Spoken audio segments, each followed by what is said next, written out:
എല്ലാവർക്കും നമസ്കാരം. നാരായണീയ സാഹസ്രം തുടങ്ങിയിട്ട് 70ാമത്തെ ദിവസത്തിലേക്ക് നമ്മൾ എത്തിച്ചേർന്നു. 7ാമത്തെ ദശകത്തിലെ 5ാമത്തെ ശ്ലോകം പാരായണത്തിലേക്ക് കടക്കുന്നു.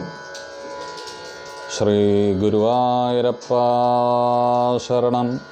വ്രജേ വസന്തം നവനീതചോരം വ്രജാംഗനാനാം ശതുകൂലചോരം അനേകജന്മാർജിതപാപചോരം ചോരാഗ്രഗണ്യം തമഹം ഭജാമി.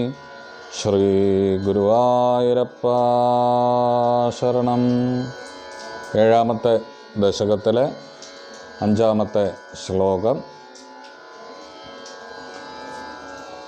യസ്മിൻ നാമ ചതുർഭുജാ ഹരിമണിശ്യാമാവദാതത്വിഷോ നാനാഭൂഷണരത്നദീപിതദിശോ രാജദ്വിമാനാലയാഃ ഭക്തിപ്രാപ്ത തഥാവിധോന്നതപദാ ദിവ്യന്തി ദിവ്യാജനാത് തേ ധാമ നിരസ്തസർവശമലം വൈകുണ്ഠരൂപം ജയേത്. ഭക്തിപ്രാപ്ത തഥാവിധോന്നതപദാ ദിവ്യന്തി ദിവ്യാജനാത് തേ ധാമ നിരസ്തസർവശമലം വൈകുണ്ഠരൂപം ജയേത്. ശ്രീ ഗുരുവായൂരപ്പ ശരണം. സജ്ജനങ്ങളായ നിങ്ങൾ ഓരോരുത്തരുടെയും പ്രാർത്ഥനയും അനുഗ്രഹവും എന്നും ഞങ്ങളുടെ കൂടെ ഉണ്ടാവണമെന്ന് അഭ്യർത്ഥിക്കുന്നു. എല്ലാവരും ഈ ചാനൽ ആദ്യമായിട്ട് കാണുന്നവർ ചാനൽ സബ്സ്ക്രൈബ് ചെയ്യുക. അതുപോലെ തന്നെ വീഡിയോസൊക്കെ ഷെയർ ചെയ്ത് ഈ ലോകത്തുള്ള എല്ലാ സജ്ജനങ്ങളിലേക്കും ഇത് എത്തിക്കണം. അതുപോലെ ലൈക്ക് ചെയ്യുക, കമൻ്റ് ചെയ്യുക എന്നുകൂടി അഭ്യർത്ഥിക്കുന്നു. എല്ലാവർക്കും നമസ്കാരം. നാരായണ നാരായണ നാരായണ നാരായണ നാരായണ നാരായണ നാരായണ നാരായണ. ഹരേ രാമേതി കൃഷ്ണേതി നാമസങ്കീർത്തനം സദാലോകക്ഷേമായ കുറുവന്ദം കേശവം സദ്ഗുരും ഭജേ. സർവമംഗളമംഗല്യേ ശിവേ സർവാർത്ഥസാധികേ ശരണ്യേ ത്രയംബകേ ദേവി നാരായണി നമോസ്തുതേ. പത്മജാത്യർച്ചിതം ദേവം പത്മജാ പ്രാണനായകം പത്മനാഭപുരാധീശം പത്മനാഭം നമാമ്യഹം. ശ്രീകൃഷ്ണായ പരമഗുരവേ നമോ നമഃ. ശ്രീകൃഷ്ണാർപ്പണമസ്തു. ശ്രീ ഗുരുവായൂരപ്പ ശരണം. നമസ്കാരം. നമ്മളുടെ 70ാം ദിവസം നാരായണീയ സാഹസ്രത്തിൻ്റെ 70ാം ദിവസത്തിലേക്ക് നമ്മൾ എത്തി. ഭഗവത് കടാക്ഷം, അതിലുപരി നിങ്ങളുടെ എല്ലാവരുടെയും ശ്രോതാക്കളാകുന്ന നിങ്ങളുടെ ഓരോരുത്തരുടെയും കടാക്ഷം, അനുഗ്രഹം, പ്രാർത്ഥന. ഈ പ്രാർത്ഥന കുറച്ചുകൂടി വികസിപ്പിക്കാൻ ഒരു അപേക്ഷ ഈ അവസരത്തിൽ സമർപ്പിക്കുകയാണ്. എന്നുവെച്ചാൽ നിങ്ങളിത് കൂടുതൽ ആളുകളിലേക്ക് എത്തിക്കുന്നുണ്ടെന്ന് അറിയാം. പക്ഷെ അവരോടൊക്കെ ഇത് കാണാൻ പറയൂ. മുഴുവൻ സമയം താല്പര്യമുള്ളവരോട് മാത്രം. ഈ അങ്ങനെയുള്ളവർക്കാണല്ലോ നമ്മൾ ഷെയർ ചെയ്യുക. ആധ്യാത്മിക ബന്ധാവിൽ ജീവിക്കാൻ ആഗ്രഹിക്കുന്നവർ അല്ലെങ്കിൽ ജീവിക്കുന്നവർ, അവരോട് ഇതൊന്ന് മുഴുവൻ കാണാനും പറയുക. പുതിയ ആളുകളാണെങ്കിൽ ഒന്ന് സബ്സ്ക്രൈബ് ചെയ്യാൻ പറയുക. ഇഷ്ടപ്പെട്ടാൽ ഒരു കമൻറ്റോ ഒരു ലൈക്കോ ഒന്ന് ചെയ്യാനും പറയുക. നമ്മളൊരു ചാനലിൻ്റെ റെക്കഗ്നിഷൻ എന്നുള്ളത് പരമപ്രധാനമാണല്ലോ. നിങ്ങളുടെയൊക്കെ അനുഗ്രഹത്താൽ റെക്കഗ്നൈസ് ചെയ്തിരിക്കുന്നു നമ്മളുടെ ചാനലിനെ. കൂടുതൽ കൂടുതൽ ആളുകളിലേക്ക്, ലോകത്തിലേക്ക് കൂടുതൽ ലോകത്തിൻ്റെ ഭാഗങ്ങളിലേക്ക് ഇത് എത്തിച്ചേരുമാറാകട്ടെ. അതിനുവേണ്ടിയാണ് നമ്മളുടെ ശ്രമം, പ്രാർത്ഥന. അപ്പോൾ നിങ്ങളുടെ ഈ പ്രാർത്ഥന കൊണ്ടാണ് ഇതേവരെ എത്തിച്ചേർന്നത്. 70-ാം ദിവസം എന്ന് പറഞ്ഞാൽ നിസ്സാരമല്ല, ഭഗവത് കടാക്ഷം കൊണ്ട് മാത്രം സാധിച്ചതാണ്. ഗുരുവായൂരപ്പൻ്റെയും ഗുരുനാഥൻ്റെയും അനുഗ്രഹം, അച്ഛനമ്മമാരുടെ സ്നേഹം, അവരുടെ വാത്സല്യം, നിങ്ങളെപ്പോലെയുള്ള ഭക്തന്മാർ, സദസ്യന്മാർ, സതീർത്ഥ്യന്മാർ, സുഹൃത്തുക്കൾ, അങ്ങനെയുള്ളവരുടെ സൗഹൃദം, അതാണ് നാരായണീയ സഹസ്രത്തിനെ ഈ നിലയിലേക്ക് എത്തിക്കണത്. അല്ലാതെ ഞങ്ങളുടെ ഒരു 2 പേരുടെ കഴിവോ അല്ലെങ്കിൽ ഇപ്പോൾ ഞങ്ങളുടെ തന്നെ ഒരു ശ്രമം ഉണ്ടായി എങ്കിൽ തന്നെ ആ ശ്രമം മാത്രമല്ല, ഇതിൻ്റെ അടിസ്ഥാനം ഭക്തജനങ്ങൾ ഇത് ഹൃദയത്തിലേക്ക് ഏറ്റുന്നു എന്നുള്ളതിൻ്റെ ഒരു സന്തോഷമാണ്. അപ്പോൾ ഇത് കൂടുതൽ ആളുകൾ കാണാറാവട്ടെ. ഇപ്പോൾ ഒരു 100-150 ആളുകൾ ദിവസേന കാണുന്നുണ്ട്. അത് പോരാ, നമുക്ക് കൂടുതലെത്തണം. കൂടുതൽ ആളുകളിലേക്ക് ഇതെത്തിച്ച് നമ്മളിതിൻ്റെ ആനന്ദമെന്ന് അനുഭവിക്കണം. ഇതിൻ്റെ അർത്ഥം ഞാൻ പറയുന്നത് മഹാഗംഭീരമാകുന്നു എന്നുള്ളതല്ല. നാരായണീയത്തിന് മഹാത്മ്യം. ഭട്ടതിരിപ്പാട് പറഞ്ഞത് കൂടുതൽ ആളുകളിലേക്ക് എത്തിക്കാൻ വേണ്ടിയിട്ടുള്ളൊരു ശ്രമമാണ് നമ്മൾ ആഗ്രഹിക്കുന്നത്. ഏതായാലും അദ്ദേഹത്തിൻ്റെ മനോഹരമായ വർണ്ണന, വൈകുണ്ഠ ലോകവർണ്ണനയാണ് ഇപ്പോൾ നമ്മൾ പോയിക്കൊണ്ടിരിക്കുന്നത്. ആ വൈകുണ്ഠ അവസ്ഥയിലേക്ക് ബ്രഹ്മാവ് എത്തി. വിരാട് പുരുഷൻ്റെ ശിരോഭാഗത്തിരിക്കുന്ന സത്യലോകത്തുള്ള ബ്രഹ്മാവ് ദിക്ഷു ഉദ്വീക്ഷ്യ മുകളിൽ നിന്ന് നോക്കിയപ്പോൾ ദിക്കുകളിൽ മുഴുവൻ ജലം നിറഞ്ഞതായിട്ട് കണ്ടു. ആ ജലം നിറഞ്ഞ അവസ്ഥയെ അദ്ദേഹം പ്രാർത്ഥിച്ചത് പ്രകാരം തപതപ എന്ന ശബ്ദം കേട്ടു. തപപ്രേരണയുണ്ടായി, തപസ് ചെയ്തു. 1000 ദിവ്യ സംവത്സരം തപസ് ചെയ്തു. ഭഗവാൻ വൈകുണ്ഠ രൂപത്തിൽ ആ വൈകുണ്ഠ ലോകത്തെ അങ്ങോട്ട് കാണിച്ചു കൊടുത്തു.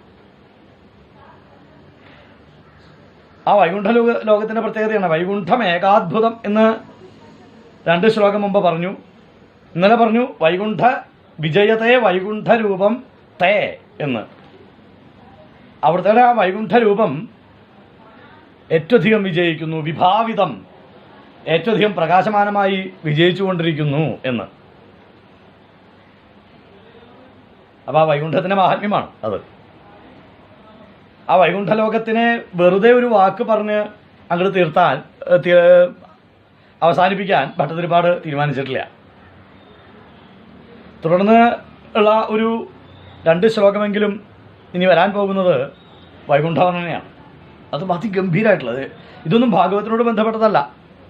ഭാഗവത്തിൽ ഈ സാഹചര്യത്തിൽ അങ്ങനെ ഒരു വൈകുണ്ഠവർണ്ണനയൊന്നും ഇല്ല. ഇദ്ദേഹത്തിൻ്റെ ഭാവനയിലുള്ള വൈകുണ്ഠമാണ്. ഭക്തനെ സംബന്ധിച്ചിടത്തോളം ഭഗവാൻ അദ്ദേഹത്തിൻ്റെ ഉള്ളിലുണ്ടല്ലോ. അവന് വേറെ ഭാവനയ്ക്ക് വേറെ എവിടെയെങ്കിലും ഒരു പുസ്തകം വായിക്കുകയോ ചിന്തിക്കുകയോ പോലും വേണ്ട. അദ്ദേഹം ആ വൈകുണ്ഠത്തിലെത്തി ആ വൈകുണ്ഠ ലോകത്തെ കണ്ട പോലെയാണ് അദ്ദേഹം അവതരിപ്പിക്കുന്നത്. അതും വൈകുണ്ഠവാസിയായിട്ടുള്ള ഭഗവാന്റെ മുമ്പിൽ. അപ്പം ഭഗവാൻ അവിടെ ഒരു നോ എന്ന് പറഞ്ഞിട്ടില്ല, അങ്ങനെയല്ല കേട്ടോ എന്ന് പറഞ്ഞിട്ടില്ല ഭഗവാൻ. അപ്പം ആ വിജയത്തെ വൈകുണ്ഠരൂപം, അതിൻ്റെ അർത്ഥം വിജയത എന്നുള്ളതിന് ജയം അവിടെ മാത്രമേ ഉള്ളൂ. വൈകുണ്ഠമാകുന്ന ഒരു ലോകത്തിൽ മാത്രമേ ജയമുള്ളൂ. അതാണ് അതിൻ്റെ അർത്ഥം. അല്ലാത്ത ലോകങ്ങളിലൊക്കെ ജയമോ പരാജയമോ ഒക്കെ വന്നുകൊണ്ടേയിരിക്കും. വൈകുണ്ഠലോകത്തിൽ ജയം മാത്രം, കേവലം ജയം മാത്രം, മറ്റൊന്നില്ല. കാരണം ഇന്നലെ പറഞ്ഞതുപോലെ മറ്റൊന്നും ബാധിക്കില്ല. എന്നാലല്ലേ വേറെ എന്തിനെങ്കിലും ആവശ്യം വരുന്നുള്ളൂ. 2 ഇല്ലല്ലോ. 2 നിന്നാണല്ലോ ജയപരാജയങ്ങളും മാനാപമാനങ്ങളും ഒക്കെ ഉണ്ടാവുന്നത്. നിർദ്വന്ദ്വമായിട്ടുള്ള നിർഗുണമായിട്ടുള്ള അദ്വൈതമായ അവസ്ഥയാണ് വൈകുണ്ഠം എന്ന ലോകവും വൈകുണ്ഠം എന്ന അവസ്ഥയും. ഈ അവസ്ഥയിൽ എത്തുന്നവർക്ക് വിജയമല്ലാതെ, അതാണ് വിജയം.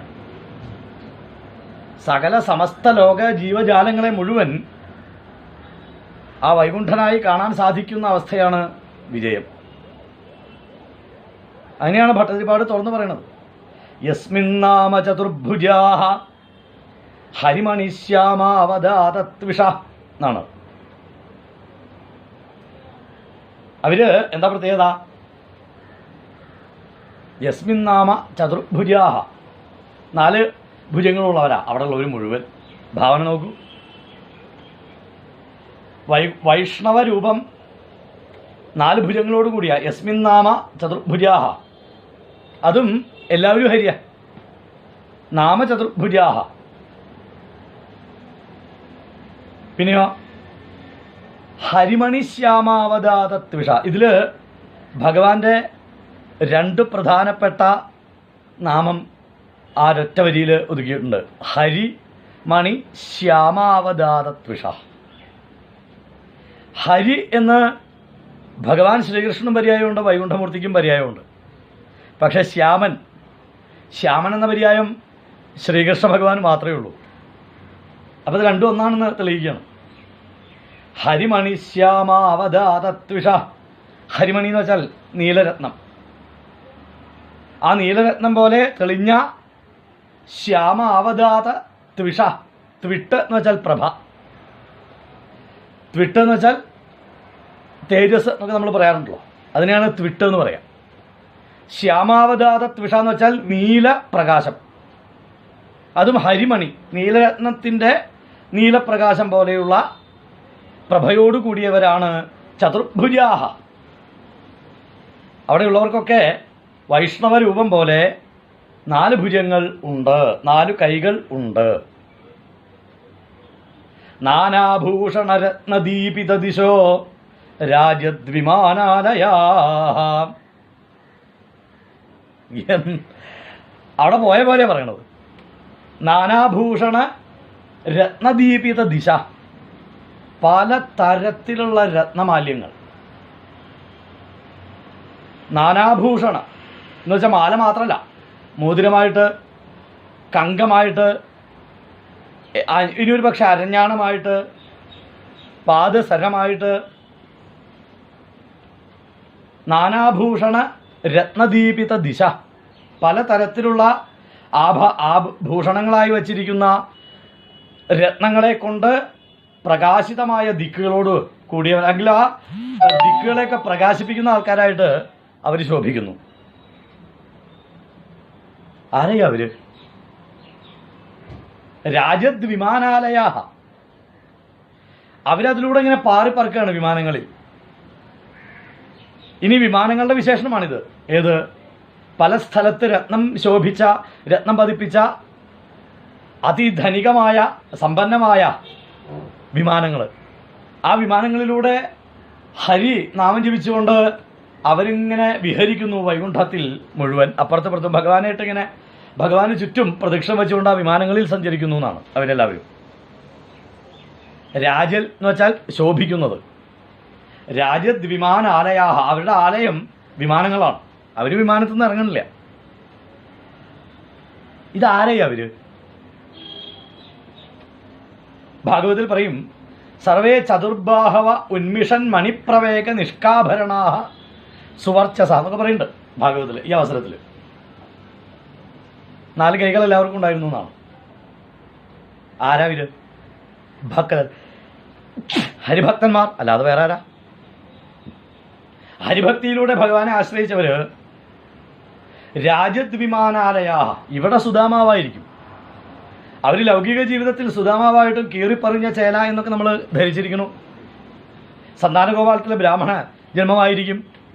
പക്ഷെ വൈകുണ്ഠത്തിൽ അവർ വിമാനങ്ങളിലേ സഞ്ചരിക്കൂ, വിമാനത്തിൽ നിന്ന് ഇറങ്ങില്ല. വിമാനാലയാഹ. അതും നാനാഭൂഷണ രത്നദീപിത ദിശ. നാനാദിക്കുകളിലും രത്നങ്ങൾ പതിപ്പിച്ച വിമാനത്തോടു കൂടിയ, അല്ലെങ്കിൽ അത്തരത്തിലുള്ള വിമാനങ്ങൾ. രാജദ് വിമാനാലയാഹ, ഏറ്റവും ശോഭിക്കുന്ന വിമാനങ്ങൾ ആലയമാക്കിയവർ. ഇവിടെ വ്യാഖ്യാതാവ് പറയുന്നു ഭാഗവത പ്രകാരം സായുജ്യം, സാരൂപ്യം, സാലോക്യം, സാമീപ്യം, 4 തരത്തിലുള്ള മുക്തിയുണ്ട് ഭക്തന്. സാലോക്യം, സാഷ്ടി, സാമീപ്യം, സാരൂപ്യം എന്നിങ്ങനെ ഭാഗവതത്തിൽ കപില മഹർഷി ഉപദേശിക്കുന്നുണ്ട്. അത് ഘട്ടം ഘട്ടമായിട്ടാണ്. ഇവിടുന്ന് കർമ്മയോഗത്താലോ ഏത് യോഗമാർഗങ്ങളിലൂടെയോ ജീവിക്കുന്നവർ ആദ്യം സാലോക്യമുക്തിയെ പ്രാപിക്കുന്നു. സാലോക്യം എന്ന് വെച്ചാൽ ഭഗവാന്റെ ലോകം. പിന്നെ അടുത്തത് അവിടെ ചെന്ന് പുണ്യം ചെയ്ത് സാമീപ്യമുക്തിയെ പ്രാപിക്കുന്നു. ഭഗവാന്റെ അടുത്തേക്ക് എത്താം. ഭഗവാനെ ഒരുപക്ഷെ ഏറ്റവും അടുത്ത് നിന്ന് തൊഴാനോ ചിലപ്പോൾ ഒന്ന് തൊടാനോ സാധിക്കുന്ന അവസ്ഥ. അവിടുന്നും ഭഗവാനെ തൊടാൻ സാധിക്കുന്ന അവസ്ഥയിൽ എത്തിക്കഴിഞ്ഞാൽ പിന്നെ സാരൂപ്യം കൊടുക്കുകയും ഭഗവാൻ ഗജേന്ദ്രനൊക്കെ കൊടുത്തത് സാരൂപ്യമുക്തിയാണ്. ചതുർഭുജാഹ, 4 കൈകളോടുകൂടി. പിന്നീട് അവർക്കുള്ളത് അതിലേക്കുള്ള ലയമാണ്, വൈകുണ്ഠ രൂപത്തിലേക്കുള്ള ലയമാണ്, അത് സായുജ്യം. അപ്പം ഇത്തരത്തിൽ പലതരത്തിലുള്ള ഭക്തന്മാർ ഇവിടുന്ന് പോയവരൊക്കെ അവിടെയുണ്ട്. നമുക്കൊക്കെ ചിലപ്പോൾ ആന്യം തിരുനാമാചാര്യനെയും അതുപോലെ സ്വാമി ഗുരുവായൂരപ്പദാസിനെയും ചിന്മയാനന്ദ സ്വാമികളെയും ഒക്കെ അവിടെ കാണാം പല രൂപത്തിൽ. അവരൊക്കെ വൈകുണ്ഠത്തിലുണ്ടാവും. അപ്പം ഈ അവസ്ഥയിൽ ആണ് ഭക്തിക്ക് എത്രയാണ് ഭഗവാൻ പ്രാധാന്യം കൊടുക്കണതെന്ന് നമുക്ക് ചിന്തിക്കാനേ സാധിക്കില്ല. അത് ഒരു തരത്തിലും ഒരു ഭക്തിയെയും നമ്മൾ നിന്ദിക്കാനും പാടില്ല. ഒരു ഗ്രഡേഷൻ ഇല്ല ഭക്തിയിലെന്നർത്ഥം. ഒരു ഗ്രേഡ് കൽപ്പിക്കരുത്. ഞാൻ കുറച്ച് ഭക്തനാണ്, ഇവനൊക്കെ എന്തിനു കൊള്ളാം, അയാൾ അത് ചെയ്യാൻ പാടില്ല. ഭക്തിയുടെ വില കൽപ്പിക്കേണ്ടത് ആരാണ്? ഭഗവാനാ, നമ്മളല്ല. ഇന്ന രീതിയിൽ ഭക്തി വേണമെന്ന് പറയാൻ നമുക്ക് എന്താ അവകാശം? ഭക്തിയുടെ വില നിശ്ചയിക്കാൻ ഭഗവാനാണ്. അപ്പം ഇന്ന രീതിയിൽ ഭക്തി വേണമെന്ന് പറയാൻ നമുക്ക് അവകാശമില്ല. അപ്പം ആ ഭക്തിയെക്കുറിച്ചാണ് ഭട്ടതിരിപ്പാട് ഇവിടെ പറയുന്നത്. ആ ഭക്തിയിൽ വരുന്നവർക്കുള്ള സ്വീകരണം, അത്തരം ഭക്തിയിലൂടെ വൈകുണ്ഠലോകത്തിൽ എത്തിയവർക്കുള്ള സ്വീകരണം കണ്ടില്ലേ, വർണ്ണിച്ചുല്ലോ. ഇവരെല്ലാവരും ചതുർഭുജന്മാര്. ആ ചതുർഭുജന്മാരായിട്ടുള്ള ആൾക്കാര് അവർ ജീവിക്കുന്ന ശൈലി, ചതുർഭുജ ഭാവത്തോടുകൂടി അവർ ജീവിക്കുന്ന രീതിയാണ് ഭട്ടതിരിപ്പാട് അവിടെ വർണ്ണിക്കുന്നത്. എന്നുവെച്ചാൽ ഭഗവാനെ അനന്യമായി ആശ്രയിക്കുക. വേറെ അവർക്ക് വലിയ ജ്ഞാനമൊന്നുമില്ല, അദ്വൈത ഭാവം പോലും ഉണ്ടാവില്ല. അവരൊരു അദ്വൈതത്തിലൂടെയോ ജ്ഞാനമാർഗത്തിലൂടെ പോയവരായിരിക്കില്ല. വളരെ ഉള്ളറിഞ്ഞ് പരിസരം മറന്ന് ഹരേ കൃഷ്ണ എന്ന് ഉറക്കെ വിളിച്ച ആളുകളായിരിക്കും. അതാണ് ആദ്യം ഞാൻ പറഞ്ഞത്, ഗ്രഡേഷൻ പാടില്ല. ഭക്തിക്ക് ഇന്ന രീതിയിൽ ഭക്തി എന്നുള്ളതൊന്നും നമ്മൾ നിശ്ചയിക്കുന്നതല്ലാതെ ഭഗവാനൊന്നും വിഷയമല്ല. നമുക്കതിനുള്ള അവകാശമില്ല. അപ്പം ആ അനന്യഭാവത്തോടുകൂടി യോഗക്ഷേമം വഹാമ്യഹം എന്ന് പറഞ്ഞ് ഭഗവാൻ ഉള്ളം കയ്യിലെടുത്ത് പരിപാലിച്ച ഭക്ത അവസ്ഥയുണ്ട്. അവരിവിടെ സുഖമായിട്ട് ജീവിക്കും, ഇനി ഈ ശരീരത്തെ ഉപേക്ഷിച്ചാലും സുഖമായിട്ട് ജീവിക്കും. കാരണം അവർ തിരിഞ്ഞു നോക്കാത്ത, നമ്മളൊക്കെ തിരിഞ്ഞു നോക്കുന്ന ഭക്തിയോടുകൂടിയ ആൾക്കാരാണ്. ഇങ്ങനെ ജീവിക്കുന്നവർക്ക് ഒരു തിരിച്ചു നോട്ടമില്ല. അവർ പറയുന്നു, ഞാൻ ഭഗവാനെ ഏൽപ്പിച്ചു കഴിഞ്ഞു, ഇനി എനിക്കൊരു ഭാവമില്ല, എനിക്ക് എൻ്റെ കാര്യമൊക്കെ ഭഗവാൻ നോക്കിക്കോളും. അവരത് തിരിച്ചറിഞ്ഞ ആൾക്കാരാ. അപ്പം ആ ഭാവത്തിലൂടെ നമുക്ക് ജീവിക്കാറായാൽ നമുക്കും ഇത് തന്നെയാണ്. നമുക്കാർക്കെങ്കിലും അതിന് സാധ്യത ഉണ്ടായിട്ടുണ്ടോ? ധൈര്യമുണ്ടോ? ഞാനിതാ എൻ്റെ എല്ലാ കാര്യവും, എനിക്ക് ഇനി ഒരു ലൗകിക കാര്യമില്ല. ലൗകിക കാര്യങ്ങളുണ്ട്, ആ ലൗകിക കാര്യങ്ങളൊക്കെ ഞാൻ ഭഗവാനെ ഏൽപ്പിച്ചിരിക്കുക. ഞാൻ ഭഗവാന് കോൺട്രാക്റ്റ് കൊടുത്തു, ഒരു ടെൻഡറും വിളിച്ചിട്ടില്ല. ഏതായാലും കേരളത്തിൽ ഇതാണ് ഇപ്പോൾ ശൈലി, കൺസൾട്ടൻസി. ഭഗവാനെ കൺസൾട്ടൻ്റാക്കി ഞാൻ, ഒരു ടെൻഡറും കൊടുത്തിട്ടുമില്ല. ഭഗവാൻ നോക്കിക്കോളും, ഞാൻ ഭഗവാനെ ആശ്രയിക്കും. എൻ്റെ ജീവിതം ഇനി ഈ ഹരേരാമ ഹരേകൃഷ്ണ ജപിച്ചുകൊണ്ട് ആ കൃഷ്ണ ലീലകൾ പാടി എനിക്ക് ആസ്വദിക്കണം, എനിക്ക് ആസ്വദിച്ച് ജീവിക്കണം എന്നുള്ള ഭാവം നമ്മൾ എപ്പോൾ പുലർത്തുന്നുവോ അന്ന് ഭഗവാൻ നമ്മളെ അനുഗ്രഹിക്കും. പിന്നെ നമ്മൾ ഓൾറെഡി അപ്പോൾ തന്നെ നമ്മൾ വൈകുണ്ഠത്തിൽ എത്തിക്കഴിഞ്ഞു. പിന്നെ അതിന് വേറെ ആവശ്യമില്ല എന്നർത്ഥം. ഒരു ജ്ഞാനമാർഗത്തിൻ്റെയോ ഭക്തിയുടെയോ വേര് പിടിച്ച് പോകേണ്ട ആവശ്യമില്ല. ആ രൂപത്തിലൂടെ ചിന്തിക്കേണ്ട ഭാവം എന്താ പറയുക, ഒരവസ്ഥ പോലും ഉണ്ടാവാൻ പോകുന്നില്ല. അപ്പം ആരാണ് അവിടെ അപ്രകാരം ഇങ്ങനെ ഇത്രയും ഭാഗ്യം ചെയ്ത് ജീവിക്കുന്നവരെന്നാണ് അടുത്ത വഴി പറഞ്ഞത്. അതപ്പോൾ നമ്മൾ പറഞ്ഞത്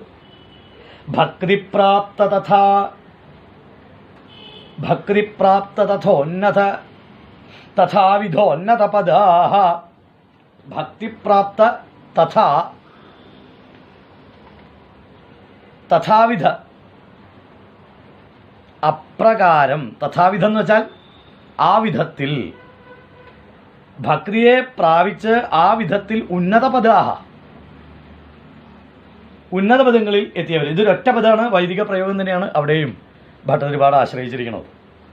ഭക്തിപ്രാപ്ത തഥാവിധോന്നത പദാഹ ഭക്തേഹ പ്രാപ്തൗ തഥാവിധം ഉന്നതം പദം യൈഹി പ്രാപ്തം തേ ഭക്തിപ്രാപ്ത തഥാവിധോന്നത പദാഹ. എന്ന് വെച്ചാൽ ഭക്തിയുടെ പ്രാപ്തി കൊണ്ട് അപ്രകാരം ഉന്നത പദവിയിൽ ആരെത്തിയോ അവർ. എപ്രകാരം നേരത്തെ പറഞ്ഞില്ലേ, എപ്രകാരം എന്നുള്ളത് ഒരുപാട് പറഞ്ഞു കഴിഞ്ഞു ഭട്ടതിരിപ്പാട്. നമ്മളിപ്പോൾ നാടൻ ഭാഷയിൽ കുറച്ച് പറഞ്ഞല്ലോ. ഭഗവാനെ ആശ്രയിച്ച് അനന്യ ശരണാഗതി പ്രാപിച്ചവർ, അവർക്ക് ഇവിടെയും വൈകുണ്ഠമാണ്. ശരീരം ഉപേക്ഷിച്ചാലും ചെല്ലുന്നത് വൈകുണ്ഠ ലോകത്തിലേക്ക്. ഇതുപോലെയാണ് അവർ ഭയങ്കര ചുറ്റുപാടോടുകൂടി നമ്മളൊക്കെ ഇവിടെ ആഗ്രഹിക്കുന്ന ചുറ്റുപാട് അവിടെ കിട്ടും. ഇവിടെ ചിലപ്പോൾ ഉണ്ടാവില്ല. രത്നങ്ങൾ പതിപ്പിച്ച വിമാനങ്ങളിലൂടെ ഭഗവാനെ പ്രദക്ഷിണം ചെയ്യുക, രത്നങ്ങളുടെ ശോഭയോടുകൂടിയ ആഭരണങ്ങൾ ധരിക്കുക, 4 കൈകൾ, ഭഗവാന്റെ അതേ രൂപം. ദിവ്യന്തി ദിവ്യാജനാഹ. ദിവ്യന്തി എന്ന് വെച്ചാൽ വിളയാടുക. അവിടെ അങ്ങനെ വിഹരിച്ച് നടക്കുകയാണ്. വൈകുണ്ഠത്തിൽ ഇവിടെയും അവര് തങ്ങളുടെ പ്രാരബ്ധ കർമ്മങ്ങളെക്കുറിച്ച് ചിന്തിച്ചിട്ടില്ല. ആദ്യമൊക്കെ കുറച്ച് പ്രാരബ്ധ കർമ്മങ്ങളെ കൊണ്ടാണ് ജീവിച്ചിരുന്നത്. മക്കളെ നോക്കണം, ഭാര്യ, അങ്ങനെയെങ്കിൽ അച്ഛനമ്മമാരെ നോക്കണം എന്നും പറഞ്ഞു കല്യാണം കഴിച്ചപ്പോൾ മക്കളായി. ഇങ്ങനെ പ്രാരബ്ധങ്ങളിലൂടെ ജീവിക്കുമ്പോഴാണ് ഒരിക്കൽ സപ്താഹത്തിൽ പോയിരിക്കാൻ ഭാഗ്യം സിദ്ധിച്ചത്. ആ സപ്താഹവേദി എന്ന് മനസ്സിലായി ഭഗവാൻ തരുന്ന ധൈര്യം എന്താണെന്ന്. അപ്പം ഇനി ഭഗവാനെ ആശ്രയിച്ച് ജീവിക്കുള്ളൂ എന്ന് തീരുമാനിച്ചു. തഥാവിധ അപ്രകാരം ഉന്നത പദവിയിലേക്ക് എത്തിയവർ എന്ന് വെച്ചാൽ പിന്നീട് അവർ ഭഗവാനെ ആശ്രയിച്ചു. അപ്പം അവർക്ക് കുണ്ഠിതങ്ങളില്ലേണ്ടി. അപ്പം ഇവിടെയും വൈകുണ്ഠത്തിൽ ജീവിച്ചു, ഒരു ശരീരം സ്വീകരിച്ചു. ആ ശരീരം വളരെ അനായാസേന അവർ വിട്ടുകളഞ്ഞു. ഇപ്പം അവർക്ക് കിട്ടിയത് ഭഗവാന്റെ ശരീരമാണ്. കാരണം അവസാന കാലത്ത് എന്ത് ചിന്തിക്കുന്നുവോ അതാണ് അടുത്ത ജന്മം. നമ്മുടെ ശാസ്ത്രപ്രകാരം അവരെല്ലായ്പ്പോഴും ചിന്തിച്ചത് ഭഗവാനെ കുറിച്ചാണ്. അവർക്ക് ഭഗവാന്റെ ശരീരം കിട്ടി. വളരെ സിമ്പിൾ. അപ്പം വളരെ ക്ലേശിച്ചല്ല ഇതൊന്നും നേടേണ്ടത്. നമ്മൾ എന്തൊക്കെയാ ഭയങ്കര ഭയങ്കര ടൈറ്റാണ് നമ്മളെ കണ്ടാൽ. ചിരിക്കില്ല. നോ നോ നോ നോ ഭക്തന്മാർ ചിരിക്കാൻ പാടില്ലേ. ഇനി ഭജന പാടുമ്പോൾ കൈ ഇങ്ങനെ ആക്കരുത്, ഇങ്ങനെ ഇരിക്കാവൂ, അനങ്ങരുത്. No no no no no അത് നിങ്ങളുടെ കോൺസെൻട്രേഷനെ ബ്രേക്ക് ചെയ്യും, ഏകാഗ്രത തകർക്കും. നമ്മൾ എന്തൊക്കെ ധാരണ വെച്ച് പുലർത്തിയിരിക്കുന്നത്. ഒരു ധാരണയും വേണ്ട, ഭഗവാനെ മാത്രം ധാരണ ചെയ്താൽ മതി, വേറെ ഒരു ധാരണയും വേണ്ട. നമ്മൾ എപ്പോഴും ചെയ്യുന്നത് ഭക്തി എന്നുള്ളത് വേറൊരവസ്ഥയായിട്ടാണ്. ഭക്തി എന്നുള്ളത് വേറൊരവസ്ഥയായിട്ടുള്ള ആൾക്കാർക്ക് ഒരിക്കലും ഭക്തിയുടെ മഹാത്മ്യം മനസ്സിലാവാൻ പോകുന്നില്ല. ഭക്തിയെ സ്വഭാവമാക്കി മാറ്റാം. ഭക്തിപ്രാപ്ത തഥാവിധോന്നത പദാഹ. നിങ്ങളുടെ സ്വഭാവമാക്കി, സ്വാഭാവിക ശൈലിയാക്കി ഭക്തിയെ മാറ്റാൻ സാധിക്കുമോ, അവർ ഉന്നത പദവിയിലേക്ക് എത്തും. ഇത് ഭക്തി ഒരു സെക്ഷൻ. അമ്പലത്തിൽ പോകുമ്പോൾ, സപ്താഹത്തിന് പോകുമ്പോൾ, രാവിലെ എന്താ പറയുക വിളക്ക് കൊളുത്തുമ്പോൾ, വൈകുന്നേരം വിളക്ക് കൊളുത്തുമ്പോൾ, അല്ലാത്ത സമയത്തൊക്കെ തനി ലൗകികൻ. അതിലർത്ഥമില്ല. അത് ഇരട്ടത്താപ്പ. ഇന്നത്തെ രാഷ്ട്രീയ ഭാഷയിൽ പറഞ്ഞാൽ ആ ഇരട്ടത്താപ്പ് പാടില്ല. നമുക്ക് ഒരൊറ്റ ലക്ഷ്യത്തോടു കൂടി മാത്രമേ ജീവിക്കാവൂ. അതാണ് നമ്മുടെ ലക്ഷ്യം. തഥാവിധ ഉന്നത പദാഹ. അപ്രകാരം ഉന്നത പദവിയിലെത്തിയ ആൾക്കാർ എപ്രകാരം? ഈ രീതിയിൽ ഇരട്ടത്താപ്പില്ലാതെ ഒരേ ഒരു ലക്ഷ്യത്തോടെ ഏകാന്ത ഭക്തിയോടെ അവിടുത്തെ ആശ്രയിച്ചാൽ കിട്ടുന്നൊരു പദവിയുണ്ട്. അങ്ങനെയുള്ളവർ അവിടെ വിഹരിച്ച് ജീവിക്കും. ഇവിടെയും അതുപോലെ ജീവിക്കണം. നിങ്ങൾ അത്തരത്തിലൊരു വൈകുണ്ഠത്തിലേക്ക് പോകാൻ ആഗ്രഹിക്കണമെങ്കിൽ ഇവിടെ ഒരു കുണ്ഠിതത്തോടു കൂടി നല്ല ടൈറ്റായിട്ട് ചിരിക്കില്ല, ദുഃഖം മാത്രം, ആവലാതി മാത്രം. ആചാര്യന്മാരെ കാണുമ്പോൾ ബഹുമാനിക്കണം, നമസ്കരിക്കണം, അവരോട് ചിരിക്കാൻ പാടില്ല. ഈ ധാരണയിലൂടെ പോകരുത്. ചിരിച്ചടപഴകി സ്വന്തം ഹൃദയം പോലെ എല്ലാവരെയും സ്നേഹിക്കാറാവുക. അത് ആചാര്യന്മാരായാലും ശിഷ്യന്മാരായാലും തന്നേക്കാൾ പ്രായം കൂടിയവരായും കുറഞ്ഞവരായാലും. ആ ഭക്തി പ്രാപ്തിയിൽ വളരെ സ്വാഭാവികമായിട്ട് ഈ അവസ്ഥ ഉണ്ടായിത്തീരും. അപ്പോൾ അവരും ഇവിടെ വിഹരിച്ച് ജീവിക്കുന്നവനെ അവിടെയും വിഹരിക്കാൻ സാധിക്കുള്ളൂ. കാരണം ഇവിടെ അത്തരത്തിലുള്ള ജീവാത്മാക്കൾ ജീവിക്കുമ്പോൾ വേറൊരു വൈകുണ്ഠത്തിലേക്ക് ഞാൻ എത്തുമോ എന്നുള്ള പരിഭ്രമോ കുണ്ഠിതങ്ങളോ ഇല്ല അവർക്ക്. ഇവിടുത്തെ ജീവിതം തന്നെ ഭഗവാന് സമർപ്പിച്ചു കഴിഞ്ഞു. പിന്നെപ്പോ വേറൊരു വൈകുണ്ഠം ഇല്ലെങ്കിൽ എന്ത്, ഉണ്ടെങ്കിൽ എന്ത്. അങ്ങനെ ജീവിക്കുമ്പോൾ നമ്മളുടെ ആരാധനാ ശൈലിയൊക്കെ മാനവസേവ, മാധവസേവ അഭാവത്തിലേക്ക് തീർച്ചയായിട്ടും എത്തിച്ചേരും. അപ്പം നമുക്ക് ഒരു വിരോധവുമില്ലാതെ എല്ലാവരോടും സുഖമായിട്ട് ജീവിച്ച് ചിരിച്ച് സുഖമായി എല്ലാവരുമായിട്ട് സൗഹൃദം പങ്കിട്ടുകൊണ്ട് ജീവിക്കാൻ സാധിക്കും. ഇല്ലെങ്കിൽ ഭയങ്കര അങ്ങനെ നിഷ്കർഷിക്കരുത്. കുട്ടികളെ പോലെ എല്ലാവരോടും ചിരിച്ച് കളിച്ച് ഒരു നിഷ്കർഷയുമില്ലാതെ അവർ ജീവിക്കും. അവരുടെ നിഷ്കർഷ ഒറ്റ കാര്യത്തിലുള്ളൂ, ഹരി. ആ ഹരിഭാവത്തിൽ മാത്രമേ അവർക്ക് നിഷ്കർഷയുള്ളൂ. അത് അവർക്ക് കാണുന്നതൊക്കെ ഹരിയാണ്. അതുകൊണ്ട് അവർക്ക് ലൗകിക ജീവിതത്തിൽ ഒരു നിഷ്കർഷയുമില്ല, ലൗകിക കാര്യങ്ങളിൽ ഒരു നിഷ്കർഷയുമില്ല, ഒരു ഗൗരവവുമില്ല. കാരണം അവരുടെ കാര്യം വളരെ ഗൗരവത്തോടെ അവർ ഭഗവാനെ ഏൽപ്പിച്ചു കഴിഞ്ഞു. ദിവ്യന്തി. അപ്പം അവർ വിഹരിച്ചുകൊണ്ട് നടക്കുന്നവരാ. അത് അവിടെയല്ല. ഇവിടെ വിഹരിച്ചാലേ അവിടെ വിഹരിക്കാറാവൂ. ഇവിടെ വിഹരിച്ച് ജീവിക്കുക, വിഹരിക്കണം, ആസ്വദിക്കണം, പറന്ന് നടക്കണം. ഈ കനം കൂടുമ്പോൾ വെയിറ്റ് കൂടും, പിന്നെ പറക്കാൻ പറ്റില്ല. അപ്പോൾ ഒരു തൂവലിനെ പോലെ പറക്കാവുന്ന കനം മാത്രമേ ഉണ്ടാവാവൂ. അപ്പോൾ നമ്മളിങ്ങനെ പറന്ന് എപ്രകാരം തൂവൽ കാണുമ്പോൾ കുട്ടികൾക്കോ അല്ലെങ്കിൽ മുതിർന്നവർക്ക് പോലും ആ നിഷ്കളങ്കതയിൽ ആകർഷണം ഉണ്ടാകുന്നുവോ അതുപോലെ ആയിത്തീരും. കാണുന്നവർക്കൊക്കെ നമുക്ക് നമ്മളോട് ആകർഷണവും ഉണ്ടാവും, നമ്മളിൽ അവർ ആനന്ദം കണ്ടെത്തുകയും ചെയ്യും. അപ്പോൾ ദിവ്യന്തി ദിവ്യാജനാഹ, അവർ ദിവ്യജനങ്ങളാണ്. അപ്പോൾ ദിവ്യന്മാരായിത്തീരാണ്. ദിവ്യന്മാരെപ്പോഴായിത്തീരുക? ദിവ്യശബ്ദത്തിൻ്റെ പ്രത്യേകത പറഞ്ഞല്ലോ. ആ ദേവന്മാർ എന്നുള്ള ഭാവത്തിലേക്ക് മാറുമ്പോഴാണ് ദിവ്യാജനാഹ, അപ്പോഴാണ് വൈകുണ്ഠത്തിലേക്ക് എത്തിച്ചേരണത്. ആ ദേവന്മാരുടെ അവസ്ഥയിലേക്ക് എത്തിച്ചേരും. ഇപ്പം ഇവിടെ മനുഷ്യ ശരീരത്തിലാണെങ്കിലും സത്യസായി ബാബയെ പോലെ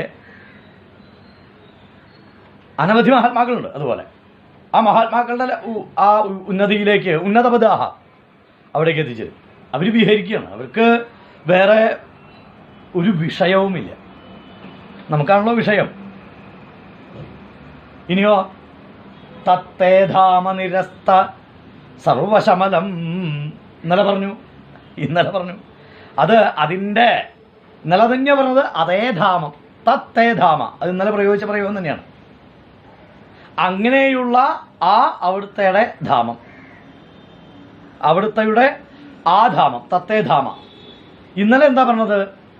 തത്തേധാമ വിഭാവിതം, പ്രകാശിക്കുന്ന എന്നാ പറഞ്ഞത്. ഇന്നെന്താ പറഞ്ഞത്? നിരസ്ത സർവശമലം. അതാണ് പ്രത്യേകത. എല്ലാ ശമനങ്ങളെയും എല്ലാ ദുഃഖങ്ങളെയും എല്ലാ പാപങ്ങളെയും നിരസിക്കുന്ന, നിരസ്ത സർവശമലം, നിരസിക്കുന്ന ആ ഒരവസ്ഥ. ശമനങ്ങൾ എന്ന് വെച്ചാൽ കൽമഷം, പാപം. അപ്പോൾ ഈ കനം കൂട്ടാതെ ജീവിക്കുക. കനം കൂടുന്തോറും കൽമഷം കൂടും. നമ്മളൊരു പാപ ചെയ്യണത് ആ സമയത്ത്. എന്താ നമ്മൾ ചെയ്യുന്ന പാപം? നമ്മൾ ചെയ്യുന്ന പാപം, നമുക്ക് മറ്റുള്ളവരോട് സ്നേഹിക്കാനുള്ള ഹൃദയമുള്ളവരാണ്. മറ്റുള്ളവരെ തന്നെ പോലെയോ തന്നിലധികമായിട്ടോ സ്നേഹിക്കാൻ കഴിവുള്ള ആൾക്കാരാണ് മനുഷ്യന്മാർ. ആ ഭാവം വിട്ട് ഞാൻ ഈശ്വരനെ ആഗ്രഹിക്കുന്നവനാണ്, പ്രാപ്തിക്ക് വേണ്ടി ജീവിക്കുന്നവനാണ്, ഈശ്വരൻ്റെ ബന്ധവിലൂടെ ജീവിക്കുന്നവനാണ് എന്നുള്ള ഭാവം വന്നിട്ട് സമീപവാസിയെ, സമീപസ്ഥനാകുന്ന തൊട്ടടുത്ത് നിൽക്കുന്ന വ്യക്തിയെ നമുക്ക് ചിരിക്കാനും ഒന്ന് തോളത്ത് കൈയിടാനും ഒന്ന് കെട്ടിപ്പിടിക്കാനും നമുക്ക് സാധിക്കുന്നില്ലെങ്കിൽ ഏത് അവസ്ഥയാണ്, ഏത് ഡിഗ്രിയെയാണ് അതുവഴി നമ്മൾ സ്വന്തമാക്കുന്നത്? അതുകൊണ്ട് എന്താ കാര്യം? അപ്പം നിരസ്ത സർവശമലമായിട്ട് ഇവിടെയും ജീവിക്കണം. നിങ്ങൾ ഒരാളോട് ചിരിക്കുമ്പോൾ എന്താ ഗുണം എന്നറിയോ? നിങ്ങളവിടെ ശേഷിച്ച് വച്ചിരിക്കുന്ന പാപങ്ങളുടെ അത്ര അളവ് ഈ ചിരിയിലൂടെ, ഈ ചിരി എങ്ങനെയായിരിക്കണം? വൈകുണ്ഠഭാവത്തിലുള്ള ചിരിയായിരിക്കണം. നാരദൻ്റെ ചിരി പോലെ. ആ ചിരി കാണുമ്പോൾ തന്നെ നിങ്ങളുടെ പാപം, മറ്റുള്ളവരുടെ അല്ല, നിങ്ങളുടെ പാപം അത്രയും ഇല്ലാതെയോ ആ ചിരിയിലൂടെ, ഒപ്പം കാണുന്നവൻ്റെ പാപവും. ഇനി നിങ്ങളുടെ പാപം കാണുന്നവരുടെ താപം, നിങ്ങളുടെ പാപം ഇല്ലാതെയാവുമ്പോൾ കാണുന്നവരുടെ താപം ഇല്ലാതെയാവും. താപത്തിൽ നിന്ന് ആ പാപം ഉണ്ടാവുന്നത്. നിരസ്ത സർവശമലം. എല്ലാ പാപങ്ങളെയും ഒഴുക്കിവിടുന്ന, നിരസിക്കുന്ന, അവിടെ പാപങ്ങൾക്കൊന്നും സ്ഥാനമില്ല. വൈകുണ്ഠത്തിലെവിടെ പാപത്തിന് സ്ഥാനം? കുണ്ഠിതങ്ങളില്ലാതെ ജീവിക്കാറാവണമെങ്കിൽ പാപമില്ലാതെ ആവണം, ഇനി പുണ്യവുമില്ലാതെ ആവണം. ഒരു തരത്തിൽ പുണ്യശാലിയാണ് ഞാൻ എന്ന ചിന്ത ഒരു പാപ. രാവിലെ കാണുന്നവർക്കൊക്കെ ഭിക്ഷ കൊടുക്കുന്നു, അന്നദാനം ചെയ്യുന്നു, ക്ഷേത്രങ്ങളിൽ വാരിക്കോരി കാശ് കൊടുക്കുന്നു. പുണ്യശാലിയാണ് ഞാൻ എന്നുള്ളത് പാപചിന്തയാണ്. ചിരിക്കുക, ആ ചിരിയിലൂടെ നിങ്ങളുടെ പാപം ഇല്ലാതെയാവും, കാണുന്നവരുടെ താപം ഇല്ലാതെയാവും. അവരുടെ താപം ഇല്ലാതെയായി കഴിഞ്ഞാൽ തന്മൂലം അവരുടെയും പാപം ഇല്ലാതെയാവും. താപത്തിൽ നിന്നാണ് പാപം ഉണ്ടാവുന്നത്. ഈ പാപം എന്ന് വെച്ചാൽ നേരത്തെ ഞാൻ ഒരു ഡെഫിനേഷൻ്റെ ഇവിടെ പറഞ്ഞു, നമ്മളുടെ പല ചിന്തകൾ തന്നെ പാപമാണ്. അതാണ് നേരത്തെ പറഞ്ഞ, തുടക്കത്തിൽ പറഞ്ഞ ആ ചിന്തയാണ് ഏത്?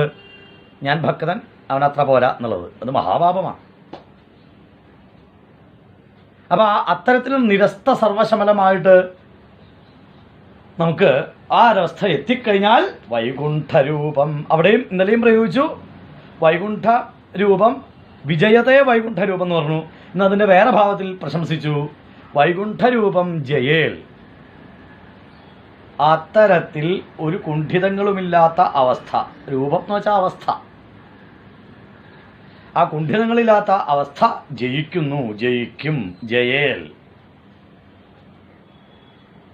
ആധുനിക ഭാഷയിൽ ഹിന്ദി ആയാലും ഇംഗ്ലീഷ് ആയാലും ഒക്കെ ഫ്യൂച്ചർ ടെൻസിലാണ് സംസാരിക്കാറുള്ളൂ. തോടാ പ്രസാദ് ലേഖ എന്നല്ലേ ചോദിക്കുക? ലേഖ എന്ന് വെച്ചാൽ നമുക്കറിയാം അത് ഫ്യൂച്ചർ ടെൻസാണ്. Would you take some prasad? Would you ഫ്യൂച്ചറാണ്. അതാണ് ഇവിടെ സംസ്കൃതത്തിൽ ജയേൽ എന്ന് പറഞ്ഞാൽ ഒരു ഫ്യൂച്ചർ ടെൻസ് പോലെയാണ്, ജയിക്കും എന്നാണ്. പക്ഷെ പറയണത് പ്രസൻറ്റാണ്. അപ്പോൾ വൈകുണ്ഠരൂപം ജയേൽ, ആ വൈകുണ്ഠരൂപം, വൈകുണ്ഠാവസ്ഥ, കുണ്ഠിതങ്ങളില്ലാത്ത ആ അവസ്ഥ എന്നും ജയിക്കും. അപ്പോൾ നമ്മൾ ദിവ്യാജനാഹ, നമുക്കെപ്പോൾ എന്താ പറയുക, വിഹരിക്കാൻ സാധിക്കുന്നുവോ ആ അവസ്ഥ വന്നു കഴിഞ്ഞാൽ നമ്മുടെ പാപമില്ലാതെ ദിവ്യജനങ്ങളായി പിന്നെ നമ്മളെല്ലാവരും. പിന്നെ നമ്മളോട് ഒരാളൊന്നും ചോദിക്കൊന്നുമില്ല. പിന്നെ നിങ്ങളെ കാണുമ്പോൾ ആൾക്കാർക്ക് ആനന്ദം മാത്രമേ ഉണ്ടാവുള്ളൂ. ഇല്ലെങ്കിൽ അവർക്ക് വിഷമം വരുമ്പോൾ അവർ നിങ്ങളെ വിളിക്കുകയോ കാണുകയോ ചെയ്യും. ഒരു ഫോട്ടോ കണ്ടാലും മതി അവർക്ക്, അപ്പോൾ അവർക്ക് സന്തോഷമായി. ദിവ്യന്തി അവരിവിടെ വിഹരിക്കുന്നവരാണ്. അങ്ങനെയുള്ള വൈകുണ്ഠ രൂപം ചെയ്യൽ, അത്തരത്തിലുള്ള വൈകുണ്ഠ അവസ്ഥ ജയിക്കും. അപ്പോൾ എപ്പോഴും നിരസ്ത സർവശമനമായി ചിന്തിക്കുക, പാപമുണ്ടാക്കി വയ്ക്കാതിരിക്കുക, ഫ്രീ ആയി വളരെ നിർലോഭമായി എല്ലാവർക്കും തൻ്റെ കഴിവായ ആ മന്ദഹാസത്തെ കൊടുക്കാൻ ശ്രമിക്കുക. ഒരു ഗുണമുള്ളത് എന്താണെന്നറിയോ? നിങ്ങളുടെ ഉള്ളിലുള്ള വിഷമം കൊണ്ട് നിങ്ങൾക്ക് കുറച്ച് കരച്ചിലൊക്കെ വരണമെങ്കിൽ നിങ്ങൾ ആ സമയത്ത് ചിരിച്ചാൽ മതി.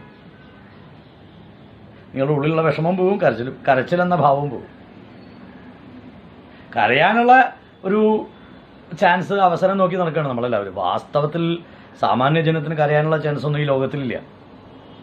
പക്ഷെ അത് അന്വേഷിച്ച് നടക്കുന്ന ആൾക്കാരാണ് നമ്മളെല്ലാവരും. ആ സ്വഭാവം മാറി യസ്മിന്നാമ ചതുർഭുജാഹരിമണിശ്യാമാവതാതത്വിഷ, അതായത് രത്നശോഭിതമായ ആ രത്നത്തിൻ്റെ നീലപ്രകാശം കൊണ്ട് പ്രകാശമാനന്മാരായി ചതുർഭുജന്മാരായി യാതൊന്നിൽ യസ്മിൻ നാനാഭൂഷണരത്നദീപിത ദിശോ രാജദ്വിമാനാലയ, ദിക്കുകളെ മുഴുവൻ രത്നങ്ങളെ കൊണ്ട് ശോഭിപ്പിക്കുന്ന വിമാനങ്ങളിൽ താമസമാക്കിയവരായി ഭക്തിപ്രാപ്ത തഥാവിധോന്നത പദാ ദിവ്യന്തി ദിവ്യാജനാ, ദിവ്യജനങ്ങളായി മാറി അങ്ങയുടെ ഭക്തന്മാർ ആ ദിവ്യത്വം കൈവന്ന് ഭക്തിപ്രാപ്തിയുണ്ട്. അപ്രകാരമുള്ള ഉന്നതപതിയിലേക്ക് എത്തിയ അങ്ങയുടെ ഭക്തന്മാർ തത്തേധാമ നിരസ്ത സർവശമനം, അത്തരത്തിലുള്ള അവിടുത്തെ വൈകുണ്ഠരൂപം ജയേൽ, എല്ലാ പാപങ്ങളെയും ഇല്ലാതെയാക്കുന്ന വൈകുണ്ഠരൂപം ജയിക്കട്ടെ എന്ന് പ്രാർത്ഥിക്കുന്നു. നമസ്കാരം. ജയ് ശ്രീകൃഷ്ണൻ.